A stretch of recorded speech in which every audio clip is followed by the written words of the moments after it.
This is the SAU Report, a program featuring interviews with the faculty, staff, students, and alumni of Southern Arkansas University in Magnolia.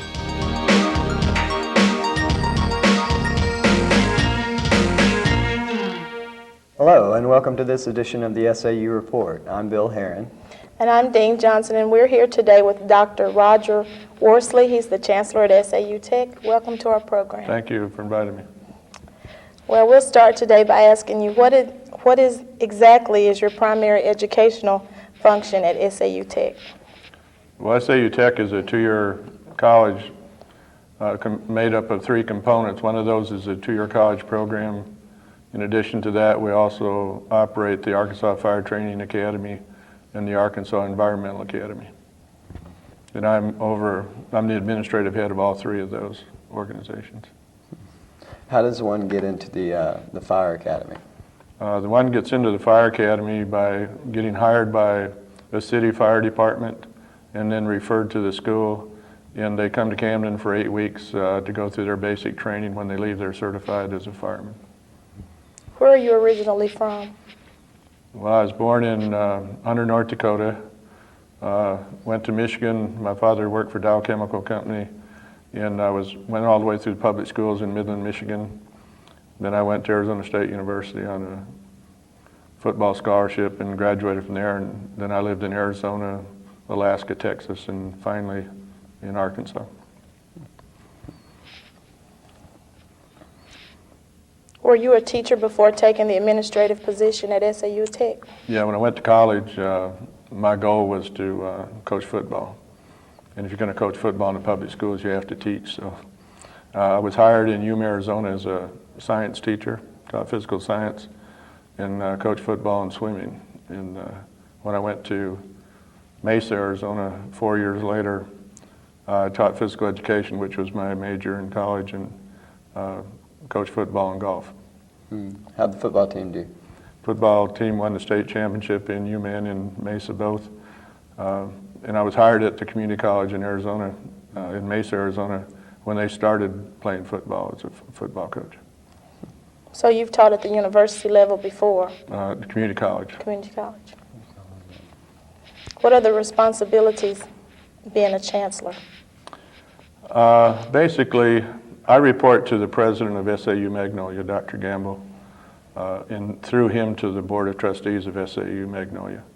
But basically, he said, I hired you to operate that institution. You go ahead and do that, and if you got a problem, give me a call. And he's a very good person to work for. He's non-directive, leaves you alone as long as things are going fine. And I think in the 2 years I've been here, things are going fine. But I'm administratively over everything the college does. I have an executive committee composed of 2 vice chancellors and a business officer, but we're a smaller version of SAU Magnolia, except that we're only 2 years. How do credits transfer from SAU Tech to SAU? That's a real good or question. Or vice versa? Every private and public higher education in the United States is under a Regional Accreditation Association, and in this region we're all part of what's called the North Central region. And every 10 years you have to do a self-study, and they come in and visit your campus to ensure that you have a certain level of quality, and if they do that, they reaffirm your accreditation. And then as part of that process, every institution agrees to accept credits from other accredited institutions in transfer. So because we are accredited and SAU is accredited, our students automatically agree up front to accept our credits.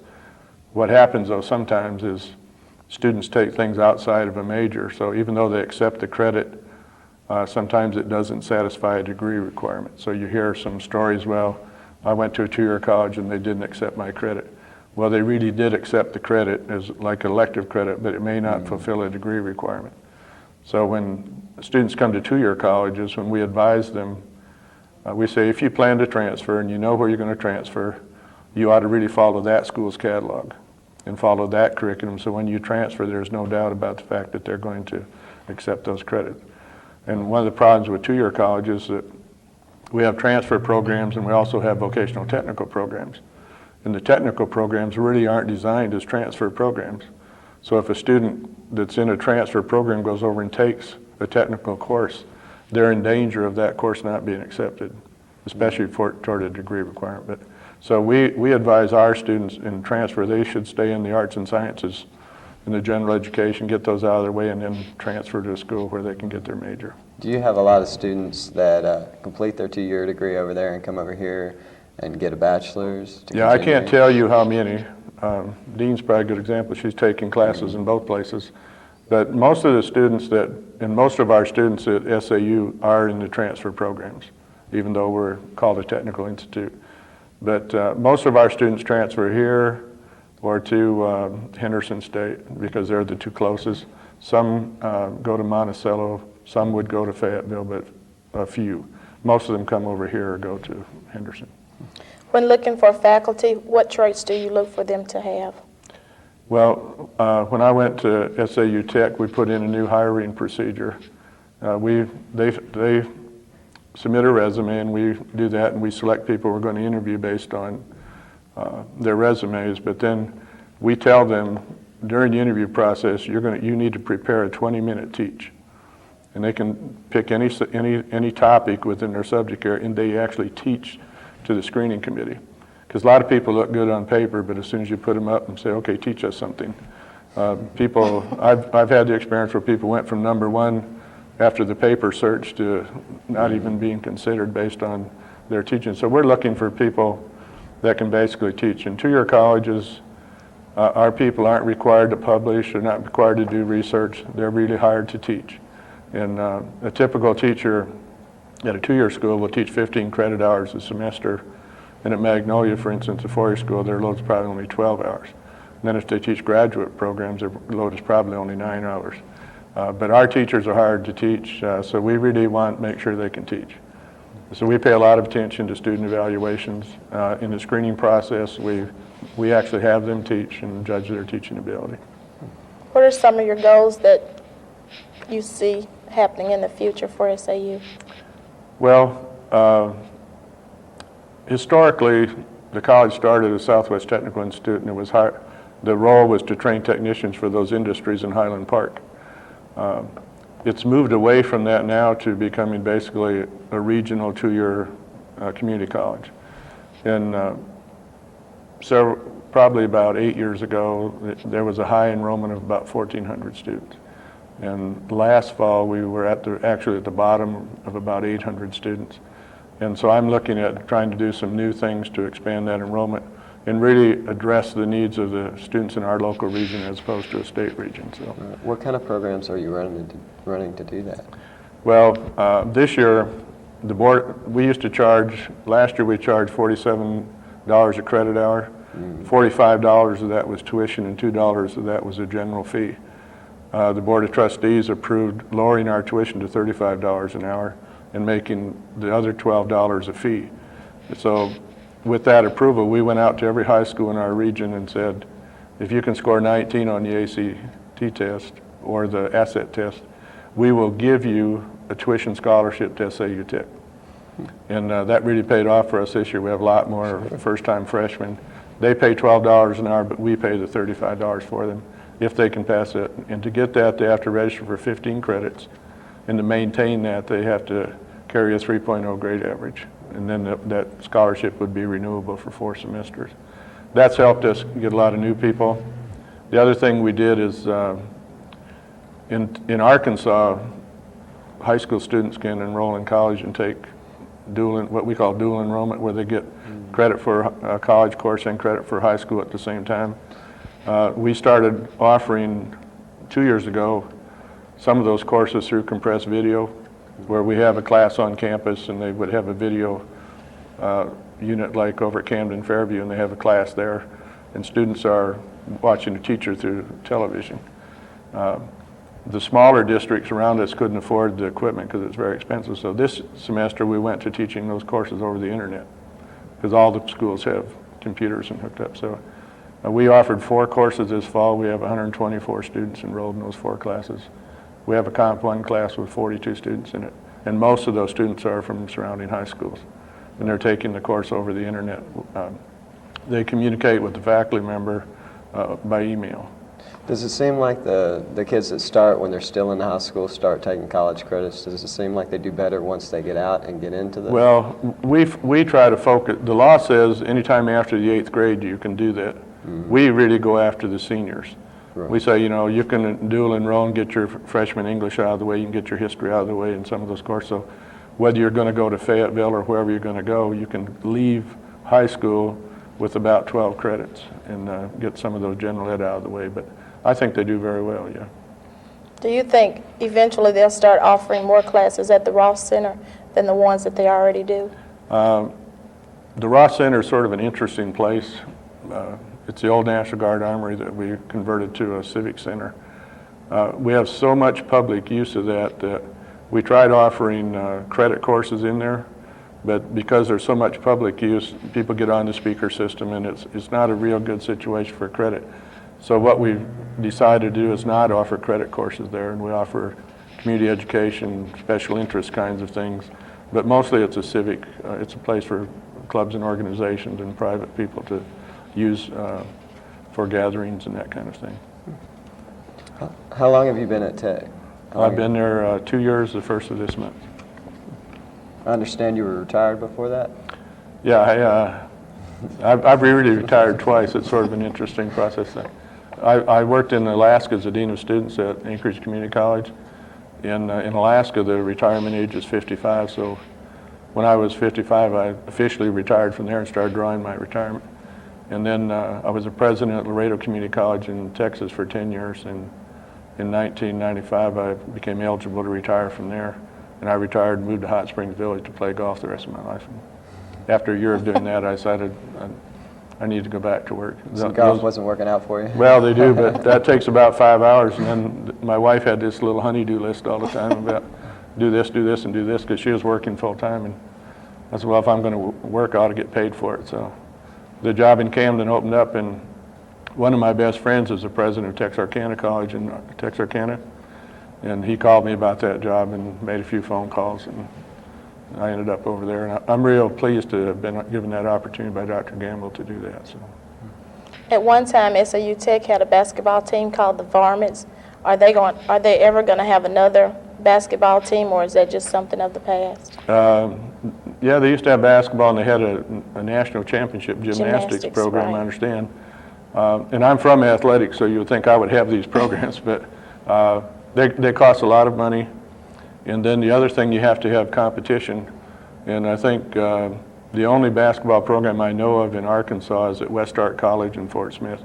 And they tend to compete with the Texas and Oklahoma schools and some of the Kansas schools. But none of the other 23 two-year colleges in the state have athletic programs. So when I was at the school I was at in Texas, we had baseball and volleyball, and when I went there we had basketball. But they're expensive to operate, and you have to have competition, and so I don't see that as a future. A lot of the people that I work with take classes out of Tech, and they've been complaining about the library hours and computer hours changing, and by the time we get off from work, it's closing within 30 minutes. Do you know why they changed the hours? Well, you ought to talk to your company about why they work you so long. Well, no, the library's open till 9 o'clock in the evening. Now, you might be talking about the computer lab upstairs. Or the weekend hours, one of them. Okay, the weekend hours, yeah, we did cut down the weekend hours, especially when we closed the dormitories because of demand. I think it's only open on Sunday afternoon for about 3 hours. And that's it. Yeah. So the closing of the dorms was the major factor, well, one of them. And the other thing, and you can blame your company for this, when I went there in 1996, we had 240 evening students. And most of them came out of Lockheed Martin and the industries there, because you paid, you had a company policy that you reimbursed tuition, Right. and then you also had a policy that for every 12 credits you got, they raised your salary. Right. Well, so there was a big incentive for those people to come and take classes, and at about 5 o'clock in the evening, you got out of work, and a lot of those people came over to SAU Tech and took classes. Last spring, when you dropped that, well, the federal government changed the law. Changed the law. Where you had to claim that as an Right. income. So Lockheed Martin, along with other companies in the park, dropped their tuition assistance programs. And we offered 25 classes in the evening in the spring, and only 3 of them made. And this fall, only 2 of them made. And basically, we've lost all of those students. So that's really part of the reason that we closed the library down earlier. And one of the reasons we closed that computer lab in the business building earlier, just because of the demand. If you can get the enrollment up, is there a possibility of reopening the dorms, or is that a thing of the past? We own 48 apartment units. Right now, they've been turned over to the Fire Training Academy for the rookie school, and they keep them pretty full. And the advantage for us is that they're paying the cost of building those buildings, and we're still paying them off. Unless we have sufficient demand, I would say that's probably not a possibility either. That fire training is about an 8-week program? Yeah, they come from all over the state for 8 weeks, about 32 at a time. We house them. They're fed over at the Arkansas Police Academy, which is also on campus, but they're not part of SAU Tech. But we have a contract. They feed them in their cafeteria. We house them in our apartments, and then train them out at the Fire Academy, which is out in the park, about 3 miles from the campus. Do you think the cafeteria will ever open back up again for full service? Probably not unless our enrollment goes up. Goes up. One of the problems with being a commuter campus is that you don't really serve an evening meal. We were serving a lunch meal, and we were serving primarily to the industry folks. Right. That We miss came it. across the street and to the firemen. But we had a contractor in there the year I was there. He couldn't make money, so he went out of business. We turned it over to our food service prep program, and they tried to operate it as a business and lost about $50,000 last year. So what we've done now, we closed it and we went to an all vending operation. So if you go in, we converted the cafeteria to a student center, put some games and tables and computers in there, and then we have a vending machine operation where the vendor pays us 10% of the income. So now we're making money, where last year we lost $50,000. So it was really a business decision, but we lost the clientele from the... And we lost our hot lunch. And you lost your hot lunch. Well, we have a vending machine that has frozen food in it, and they provided a microwave, so you can get a hot So you lunch. can't get a hot lunch. But it comes out of a vending machine. Yeah. Tell us more about your environmental agency program. Okay, we run the Arkansas Environmental Academy, and we train all the water, wastewater, and solid waste treatment people for all the municipalities in the state. We're funded by the legislature. It's sort of like the Fire Academy. You get a job in your municipality, they send you to Camden to get the basic certification, then you have to go to the health department or one of the other state agencies to be tested, and then they issue you a certificate. So we're charged and funded to do the training, but we don't do the testing or the certification. But and then we do a lot of industrial training. Both the academies do what we call industrial training, where they would go to Lockheed Martin and train their waste management people and charge them a fee and make a profit. And we generate quite a bit of income for both academies by doing industrial training, besides training for the municipalities get trained free because we get funded from the state for that, but the industries pay their own way. Do you feel that being at such a high part of the administration, does it place you under a lot of pressure? Or is it pretty relaxed? Well, it's you know, when you're at a second level, there's more pressure than when you're in. But when you're the boss, you can decide all these things. You can delegate authority. Yeah, you can delegate. No, I've tried to. I'm a strong believer in total quality management concepts about working in teams and team management things.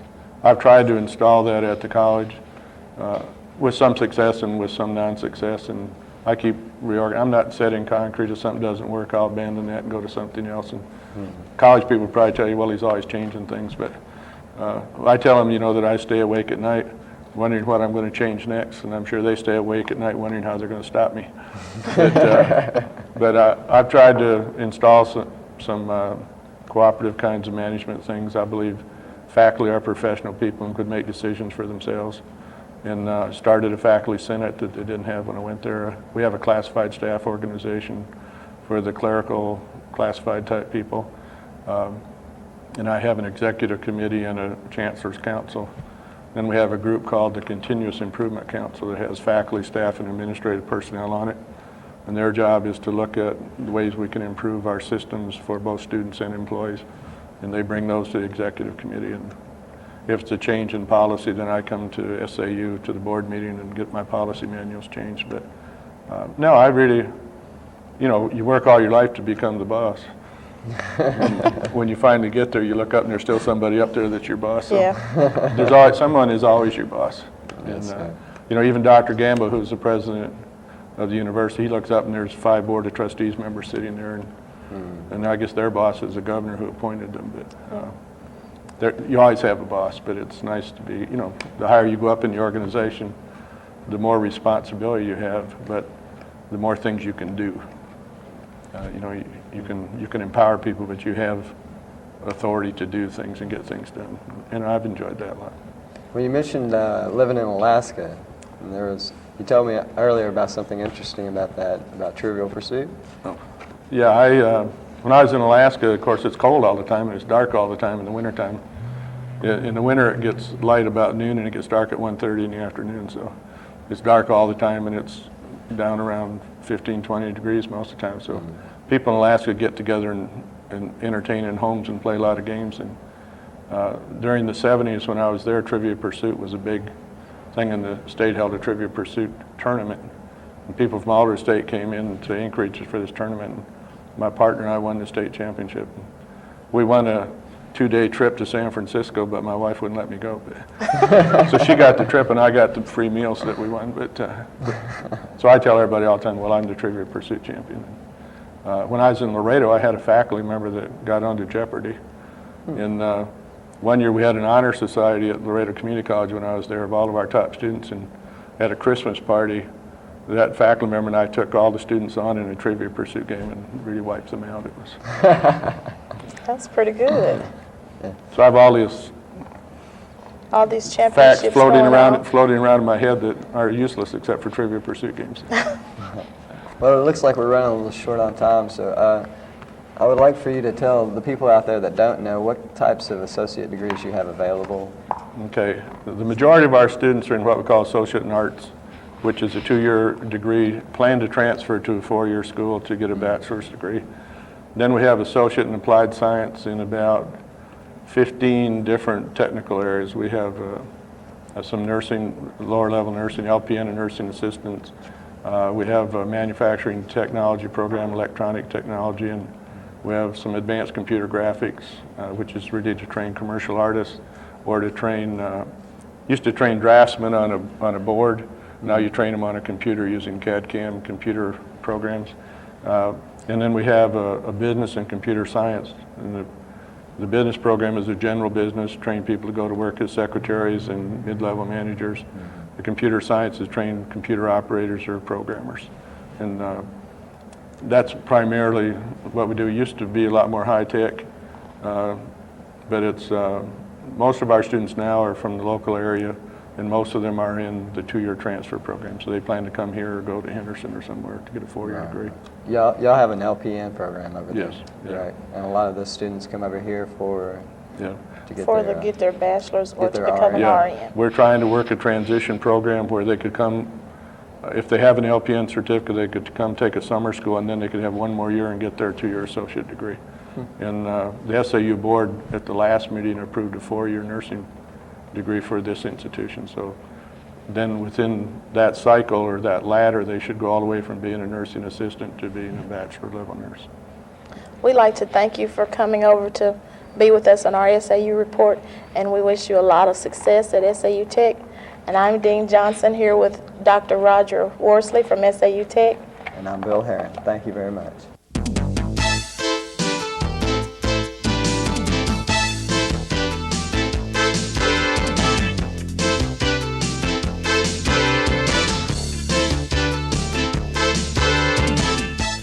The SAU Report is a production of broadcast journalism students in the Department of Theater and Mass Communication at Southern Arkansas University in Magnolia.